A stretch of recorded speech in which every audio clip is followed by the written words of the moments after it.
Hi everyone, I'm Lynsey Henry and I'm back for another live event with Stigma-Free Society. Now, just to remind you, please have a moment and have a look at our video disclaimer in the description box. And we're just looking out for you and your safety during this time. So once again, I'm Lynsey Henry. I work as a school counselor in elementary schools. So that's kindergarten grades all the way up to grade 7. And I also work as a registered clinical counselor in my spare time. And I've had a lot of experience with children and youth, working in group homes, providing art therapy, and many other ways. So just a reminder, we're doing these live events for you. So make sure you check out our Stigma-Free Toolkit at stigmafreetoolkit.com. And there's lots of new resources being added, so check that out. So why is it important to talk about social anxiety? Well, it's one of the most common types of anxiety disorders, and it often occurs in childhood and teenage years. The majority of people that have social anxiety talk about how it started for them before the age of 18. And interestingly, it's more common in women than in men. It also has a comorbidity or comes in common with these other mental health disorders. So you might often see it along with depression, panic disorder, bulimia, substance use disorders, and so on. And something I've noticed as a professional is with social anxiety, it's an overall self-esteem, kind of struggle with self-esteem as well, along with the social anxiety. So I try and work on both of these pieces when I see clients. So the social anxiety overall, it does seem to appear before these other mental illnesses that I mentioned. So this information was actually from the Canadian Mental Health Association. And if you go to their website at cmha.bc.ca, they have lots of really great information about different types of disorders and their general symptoms. So check that out. All right, so overall symptoms that you might notice in social anxiety in your child or youth. Well, there's a strong fear of embarrassing themselves. So that's worrying about what others think of them or that they're thinking badly of them. Maybe that they're wearing the wrong clothing or saying the wrong things. And they're uncomfortable when they're the center of attention, even when that may not be the case. They might just feel like everyone's eyes are on them. And they have panic attacks when facing that social situation. So panic attacks might include symptoms like a stomach ache, shallow breathing, sweating, hot flashes, heart racing, a tightness in your chest, or overall just feeling tense and shaky. So this is different than just being overall a shy person, because I know for myself, I was quite a shy child and had trouble when meeting new people. So social anxiety is different than that because it's a persistent struggle and avoidance of these social situations because we're all a little bit shy in meeting new people and of course in talking for presentations and in front of large crowds. So please keep that in mind that this is really persistent and a lot of negative repetitive thoughts around what others think of us. And that starts to interfere with their daily functioning a lot and may even have them avoiding school or avoiding changing to a new school and that sort of thing. So overall, the different situations that they might avoid, once again, are things like talking to classmates or other adults. So maybe they're at a restaurant and their parent wants them to order their own meal. So somebody with social anxiety might really struggle with doing their own order or even paying for their own order at a restaurant. Okay, social events, they would probably avoid birthday parties or things like school dances where they have that type of social pressure from peers and classmates and whatnot. Even using a telephone or texting friends. So if their parent wanted them to call in somewhere to speak with a professional or even just to call to make an order or set up an appointment, that would be a huge struggle. And the person with social anxiety might even entirely avoid that situation. Giving presentations or talking in front of groups. So once again, this is a persistent worry of that, and the person might avoid it altogether, or it's not just like a little general worry over presentations that we all have, right? So it's persistent negative thoughts around those presentations. Even eating in public. So worrying about what others think about how they're eating and so on. Or even using public restrooms, worrying about other people around them or how they might be approaching the restroom or coming out and so on. Excuse me, my cat is right here. All right, so in extreme cases, they may even avoid school. Like I mentioned before, these kids with social anxiety, you might not even see them at school very often, or so they're avoiding school, saying they're sick to stay at home to their parents.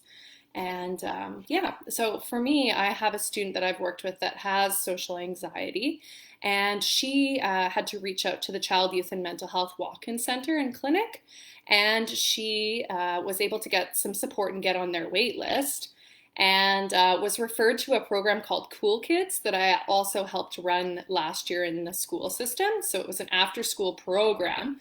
In combination, we had help from Child, Youth, and Mental Health.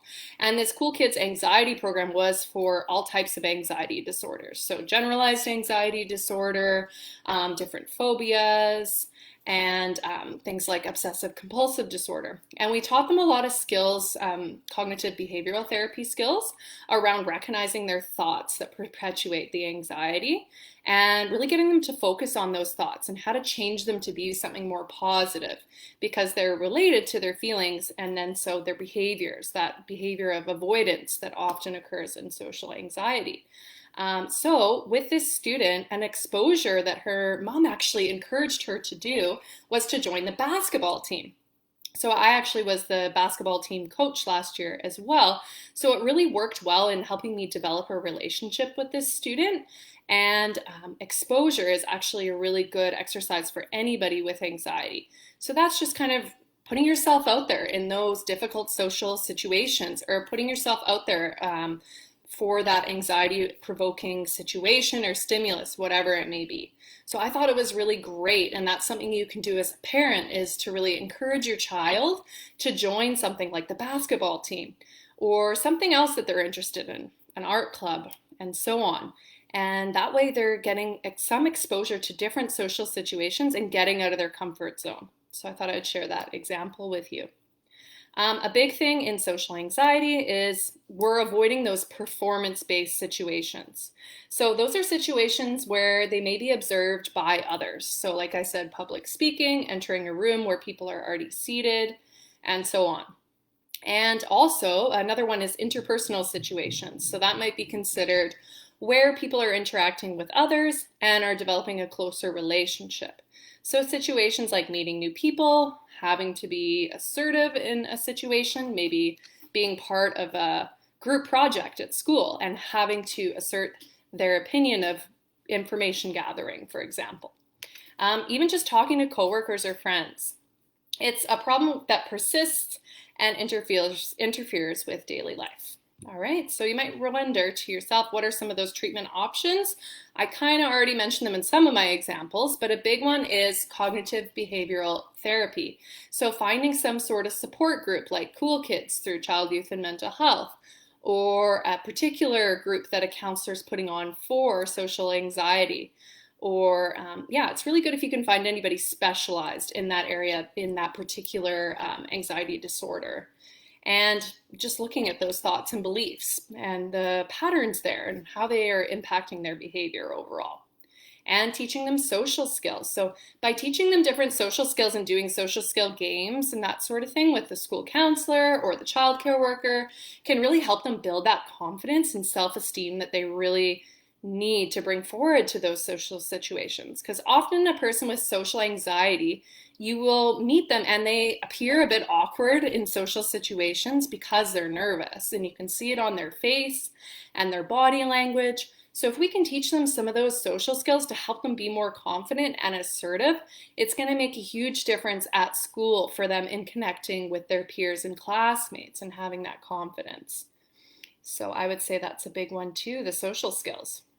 And just coping skills overall for any anxiety disorder or mental health concern. We want to teach coping skills. So those are different things like reframing thoughts, things to be more positive, using sensory or self-regulation tools, and so on. Just finding things like music or art or other passions and interests that really help them calm down, puzzles even, painting, and so on. Okay? So another one, like I mentioned, was that exposure therapy. So kind of getting them out of their comfort zone in other social situations, taking those gradual baby steps with guidance from a professional and until they no longer feel overwhelmed by that situation. So for somebody with social anxiety, you're really going to want to involve the parent as a counselor in that process and making sure the parent is on board with following up with those exposures at home and getting their child to join those groups. Often with kids with anxiety, their parents often also have some sort of anxiety. Surprise, surprise. It does have a genetic component. So as a parent, I really encourage you to take care of yourself and your own anxiety, and also really encourage your child to get out there in those tough social situations and new groups and clubs. And that will really help them out with that exposure type therapy. Another one, of course, is medication, and there's lots of different anti-anxiety medications. But of course, we want to keep in mind, especially for myself as a counselor, that we want to try other strategies first, maybe focusing on cognitive behavioral therapy or just other strategies like exposure, because there is pros and cons to medication, and it doesn't necessarily work for everyone, and there may be side effects. So just keep those types of things in mind before just rushing to a psychiatrist or a family doctor, because their main solution or suggestion at first may be those medications. So just be aware and be informed of the different side effects of medications. All right, so as I mentioned, there might be support groups online, and there is some self-help resources out there. I'm going to post some of them in the comments section as well. Do talk to your doctor just to get an overall idea of different referrals, places like child, youth, and mental health where you can go for more support. Or they may refer you to a psychologist or psychiatrist, like I mentioned before. Okay, so resources for you that I will list in the comment section afterwards are Anxiety Canada is a huge one, and they have resources for all different types of anxiety disorders. And they have a really cool Mind Shift app. So our teens and our youth right now really love their phones and technology. So why not get them to check out the Mind Shift app? And it's free. And so let's take advantage of these free resources. So check that out. And they have lots of really great strategies there, teach you the different unhelpful thinking styles. There's a thought journal on there, different meditations that are free, all kinds of stuff. And it's really great. In particular, a video I play for students with social anxiety, or sometimes I just go into classrooms and play little video clips just to give them a better education of different mental health disorders. And there is one by Anxiety Canada that you can find on YouTube if you search social anxiety. And they have a great cartoon clip there of what social anxiety looks like, different avenues of support. And it could be great for your whole class overall as a teacher, just to have that knowledge and that empathy for their classmates and their peers with social anxiety and just knowing what it means. Another really great video on YouTube that I found was one by Marielle Corns, and it was a TEDx youth talk. And I really love the TED Talks, especially the ones by youth, because who better to relate to for a youth or teen than another youth or teen, giving their advice and their experiences with mental health disorders. And Stigma-Free Society has lots of these videos too in our Inspiring Stories section. And I just think it's a really great opportunity for youth to learn from other youth. And it's really powerful to have that kind of empathy and understanding from other people that are just like them. And it really normalizes mental health disorders, which is exactly what Stigma-Free Society is trying to do. So look out for more. We add new inspiring stories every few weeks, so you can check that out on the Stigma-Free Toolkit as well. Another one, so I forgot to say about Marielle Corns, her TEDx Youth Talk. Sorry, I apologize. She talks about her experiences with social anxiety, how she had trouble making friends, how she even had trouble asking for a napkin at a restaurant, and how she noticed changes when she reached out for help. So just that overall treatment that she went through and her experiences. There is a free workbook at the Center for Clinical Interventions, and it's Shy No More, I believe it's called. So I'll list it in the link below. And it's a good self-help resource and even a resource for counselors to use with clients. And it goes through different steps with a cognitive behavioral therapy approach and helps out those with anxiety, social anxiety in particular. And like I said, I used it with a teen client, and the parent and the client at the end of doing the workbook were really impressed with how it broke everything down and how it really taught some good skills. For counselors, there's a couple of assessments out there you can use. There's a scared anxiety assessment to highlight what type of anxiety disorder it may be. And there's the Kutcher social anxiety scale, which I also used with this teenage client just to highlight symptoms and get an idea of how to inform the treatment plan and different skills I could work on with her. Okay, so I'm going to show you a few things because I like to show you things from my office and kind of what I do. One of them that I started this week was Feelings Uno, and I was using this with the zones of regulation. So you know how we have the 4 different colors: blue, green, yellow, red. Zones of regulation is a popular program in the schools to categorize different emotions. So when they pulled a red card, I'd get them to talk about a time they felt angry, a blue card, a time they felt sad, a green card, a time they felt happy, and yellow, a time they felt excited or worried. And for somebody with social anxiety, I think it's a really good idea to start to build that therapeutic relationship by starting by playing a game. Keep it casual, and that'll be a really good way to start to build that relationship. Okay, something else I've used in the past with social anxiety is this fortune teller, and it says, what are people thinking about me? And you go through and you could just spell out the kid's favorite pet's name, their parent's name, and just like a regular fortune teller, you would spell that out. And then on the inside, it says bad thoughts about you, and on the other side, it says what someone is thinking about me, and you can never be sure.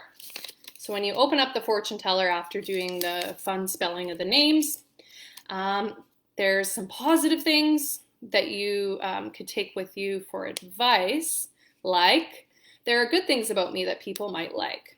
So that's a good positive experience that a person with social anxiety could take forward with them. And then under the bad thoughts section, there's some negative ones that the client or the child has to reframe. So people will notice certain bad things about how I look. So as a counselor, or a parent, you would ask them, well, how can we reframe that to be something more positive? I got a compliment on my outfit today, so I don't think they're going to notice bad things about how I look, or I have a good sense of style. So that proves that they're not going to have bad thoughts about how I look. So fortune teller is really fun. There's all kinds of different ones for different disorders that you can use as a counselor. I also would try and investigate core beliefs, and that's a CBT strategy, just to kind of see what is underlying all that social anxiety and that worry about what others think. Okay, second to last one, social anxiety hierarchy gets the client to just list situations that are least tolerable, moderately tolerable, and most tolerable. And all the situations are at the bottom here, just to kind of sort and get an idea of what situations are bothering the person with social anxiety. A fun one that I found was on an art therapy blog, was using postcards. So if you're into art therapy or want to try a fun craft with your kids, you can try this. I just used watercolor paints and wrote a nice positive message here just to brighten your day. And they said by using a postcard or a quick note of kindness is less pressure for somebody with social anxiety. So it's a good exercise to kind of practice and a fun creative one to incorporate if you are a school counselor. And you can just write a little note on the postcard and get them to give it to somebody else they want to connect with, maybe a friend or a classmate, something that they want to have set, because that public speaking and even just talking to friends can be a struggle for someone with social anxiety. All right, so I'm going to pause here for a few minutes for questions. So let's have a look in the comments section. Do you find that social anxiety is becoming more prevalent in light of the technology boom as well as COVID-19, since there is less face-to-face contact? That's a great point. I have noticed a few students recently with some social anxiety symptoms. And before, I hadn't noticed this quite as much as a new school counselor in my first year. I noticed more kind of generalized anxiety or panic disorder anxiety, but you're right, with social anxiety, I do feel like it's kind of becoming more noticeable with the fact that lots of kids use their devices and technology, and they can really, by texting and by emailing and social media, it's a lot easier and less anxiety provoking, for example, than talking in person. So it can be harder to find these kids with social anxiety too, as a counselor or just an adult working with them, because they're so shy. It's hard to notice them. I know that sounds bad, but it is harder of a mental health disorder to notice, less noticeable, I would say. So you really have to look hard and build those relationships with these shy kids and see, is it just shy or is it a bigger problem? And yeah, with COVID-19, less face-to-face contact, I agree that this might be perpetuating some anxiety in general. So thank you for that question. What is the difference between social anxiety and shyness or introversion? Well, shyness or introversion is a personality trait. And some people are, for introverts, they recharge on having alone time or time by themselves, and they thrive in those situations. And with social anxiety, it perpetuates their thoughts and it makes them avoid situations. And it gets in the way of their routines. So if they're an adult, they might not go to work. If they're a child, they may not go to school. Whereas somebody that's just shy or just introverted personality is able to go to school and follow their daily routines without that anxiety. So I would say that's the difference right there. Is it interfering with their overall routine, with just getting out to school and making friends, really? How common is social anxiety compared to other anxiety disorders? I don't have an exact statistic right off the top of my head to share with you, but in my research, I looked at the CMHA website and Kelty Mental Health website, and both mentioned that social anxiety is one of the more common anxiety disorders. So there's several types of anxiety disorders: generalized anxiety, obsessive compulsive disorder, specific phobias, separation anxiety, and social anxiety. I don't think I'm missing any there. I may be, though. But yeah, it would be interesting to see. I think it is probably one of the top two. I would assume that generalized anxiety is the most common type of anxiety disorder.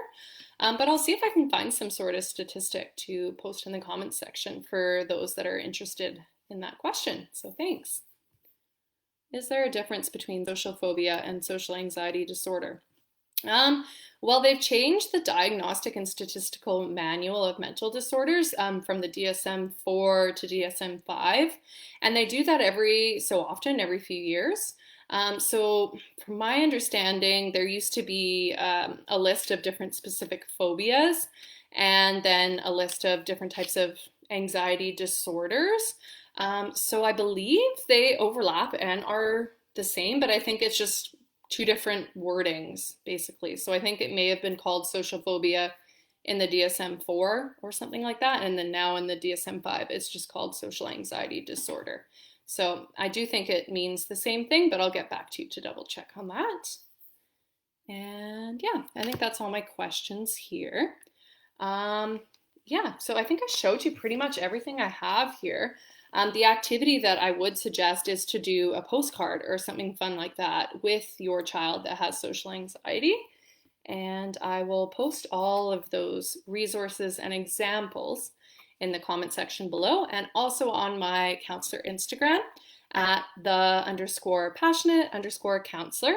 And you can also follow my page on Facebook, and it's Lynsey Henry RCC.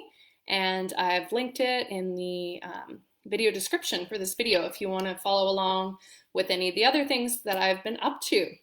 And oh, one other thing I wanted to share with you was my experience yesterday with a client, and we actually did a walk and talk therapy session outside because it was a beautiful sunny day. And that's something I really think would be helpful for somebody with social anxiety disorder because in a therapy session, generally we sit right across from our therapist and we have that eye-to-eye contact. And for somebody with social anxiety disorder, that might be really intimidating and cause a lot of anxiety.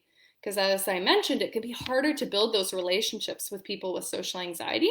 So I think a walk and talk therapy session actually would be a really great way to connect with somebody with social anxiety because you can stand side by side while you're walking and there's just less pressure, less eye contact, and those are a lot of the triggers for someone with social anxiety. So if you can walk and talk and get fresh air, which is a great coping strategy, exercise is a great healthy coping strategy, why not combine those in a session with somebody with social anxiety disorder and give it a try? So I think that might be on my to-do list for next week in visiting with my student at school that has some social anxiety, is maybe to take her out for a walk and see how it goes, the walk and talk therapy.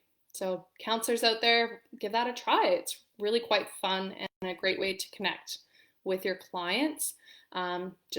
Yeah, make sure they know it might not be quite as confidential, not to discuss as serious of issues while you're outside walking around because other people may hear. But luckily at my school, there's a nice private track and there's not too many people from the community that go over there or from the school. So it makes for a great session. So look forward to talking to you more about different mental health disorders, and take care for now, and I'll see you in a couple weeks. Bye everyone.